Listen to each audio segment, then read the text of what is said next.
Completando información con tablas.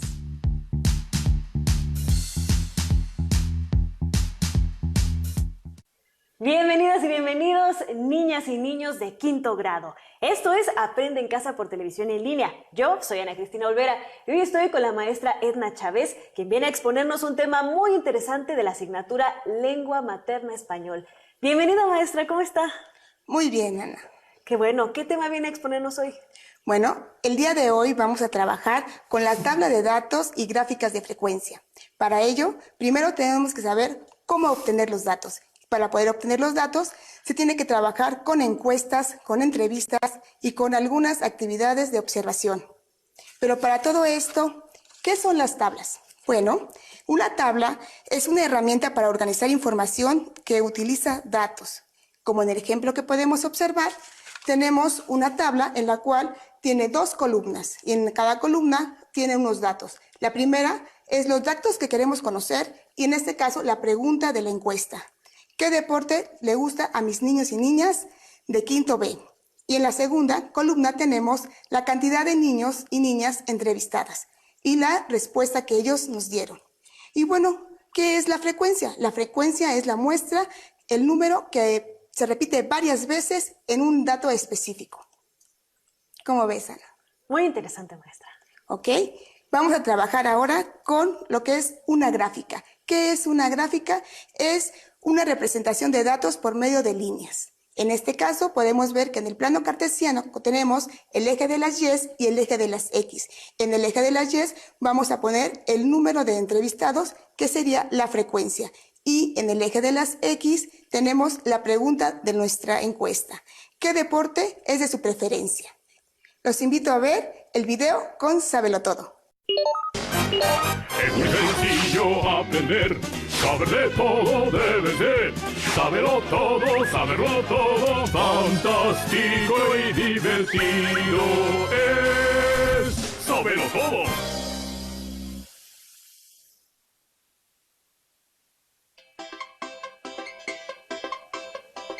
El día de hoy vamos a hablar sobre la lectura de las gráficas de barras. Si cuentas con una serie de datos o información numérica, te recomendamos registrar esos datos en una tabla y una gráfica de barras, para que cualquier persona pueda interpretar la información fácilmente. Las gráficas de barras sirven para organizar un conjunto de datos, generalmente numéricos, a fin de poder interpretar información y favorecer la toma de decisiones sobre un asunto en particular. Por ejemplo, observa la tabla que preparó el grupo de cuarto grado para registrar los resultados de una encuesta sobre las actividades extraescolares preferidas por los niños del grupo. En primer lugar, leemos los títulos de la tabla. Así podemos interpretar que 5 niños prefieren el canto, 3 la danza, 8 la pintura, 10 jugar béisbol y 4 participar en juegos de básquetbol. Y esa información revela una frecuencia, es decir, el número de veces que se repite un dato. En este caso, la preferencia por una determinada actividad. Con esos datos, el grupo también elaboró una gráfica de barras, cuya base principal son dos rectas o ejes que forman un ángulo de 90 grados. El eje horizontal es el eje X, y en esta gráfica contiene los nombres de las actividades extraescolares preferidas. El eje vertical es el eje Y. En el eje Y se ubica la frecuencia, que siempre comienza en el 0, y puede seguir una numeración continua de 1 en 1, o indicar una escala. Por ejemplo, de 2 en 2, de 5 en 5, o como mejor se acomode la información, si los datos numéricos son muy grandes. En esta gráfica, la frecuencia más alta es 10, por lo que la gráfica se acomoda de 1 en 1 hasta el 10. Este dato de la frecuencia más alta se llama moda. Las barras representan la frecuencia con que los niños prefieren una actividad. En el caso del béisbol, la frecuencia es de 10, por lo que la barra mide 10 unidades. El número que se coloca arriba de cada barra es la frecuencia absoluta, y en este caso corresponde al total de veces que se prefirió cada actividad. Los datos de la gráfica ayudan a tomar decisiones al responder preguntas como ¿cuál es la actividad que se prefirió con mayor frecuencia? ¿Qué actividad obtuvo menor frecuencia? ¿Cuál es la moda o actividad que obtuvo mayor preferencia?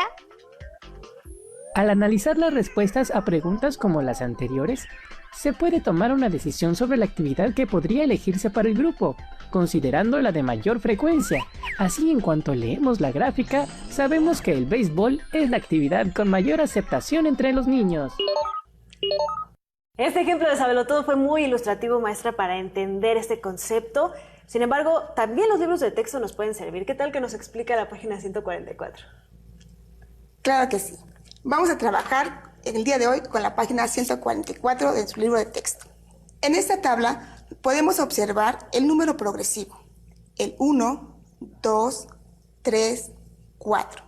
La ocupación, estudiante, trabajador fuera del hogar, labores del hogar, otro.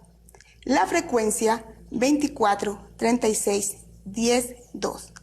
El porcentaje, 33%, 50%, 14%, 3%. Con estos datos ya podemos graficar una tabla de pastel, en la cual, como observamos, la parte azul nos indica que son el 33% de los estudiantes. La parte roja es la parte del trabajador, con un 50%. Otra ocupación, el 3%. El hogar, el 14%. De esta manera, nos estamos dando cuenta que en una gráfica de pastel podemos observar los diferentes datos que se han obtenido a través de las encuestas. ¿Qué opinas, Ana? Pues me parece que la manera de representar los datos con gráficas es muy visual y así nos queda perfectamente claro los resultados que hemos obtenido de estos datos recopilados. Con estos datos podemos ver finalmente cómo se van a elaborar las conclusiones. A partir de estas se determinarán las actividades que se van a promover en un municipio de Oaxaca. Estos resultados sobre los datos generales son las siguientes. Más de la mitad de la población, del 50%, son mujeres, mientras que el 43% lo conforman los hombres. Casi 3/4 partes de las personas encuestadas tienen una edad que oscila entre los 11 y 50 años, mientras que solo una pequeña parte de la población la conforman niños menores de 11 años. Como podemos observar, en la gráfica nos marca un 80% y un 12%, pero ¿a qué será? Por eso son importantes las gráficas, para observar qué es la participación activa, física o recreativa fuera de su ocupación. ¿Les gustaría practicar alguna actividad física o recreativa? Tenemos el 99% que sí y el 1% que no. Pues yo creo que muchos datos parecidos a estos los pueden recolectar las niñas y niños en su casa con sus familiares y sobre diferentes temas. Claro que sí, Ana. Muchas gracias. Gracias por habernos acompañado hoy, maestra. Y bueno, ya saben, ustedes y nosotros tenemos otra cita aquí en Aprende en Casa por televisión y en línea. Nos vemos la próxima.